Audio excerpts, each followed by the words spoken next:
Good morning, everyone. I don't know who's more nervous, myself or Neil. I was going to start my introduction with a few pictures to see if you could guess my choice of hymn this morning. I hadn't reckoned on it appearing in today's information sheet.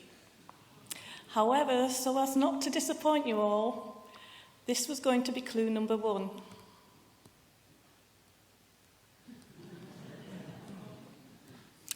As you can see, we have 2 very unlikely looking shepherds. Incidentally, one is actually named David, which would have been my second clue.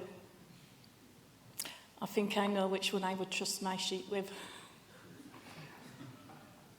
I should add, this particular hymn was not my original choice for this morning.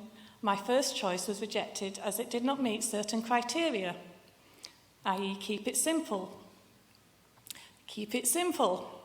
This coming from a person who likes to make things as complicated as possible for our technical corner every Sunday morning.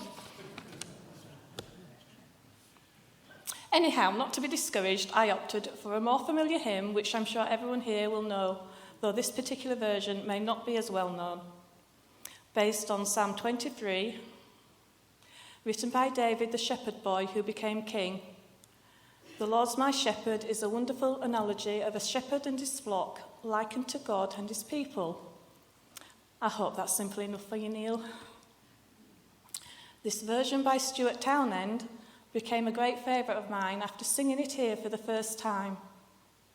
I had only ever heard the traditional Crimond version before.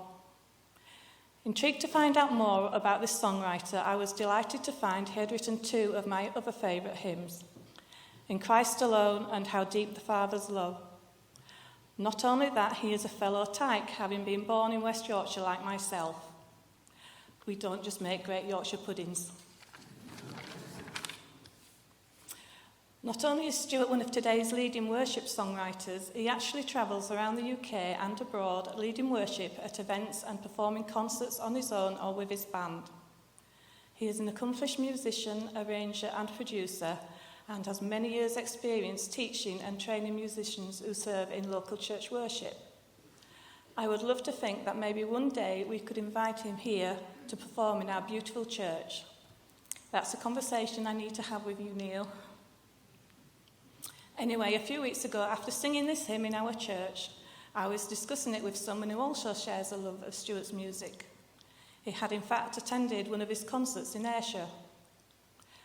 So it is with great pleasure that I dedicate this hymn to my favourite minister in training, David Hume. Please stand as we now sing The Lord's My Shepherd by Stuart Townend, and the words can be seen on the screen.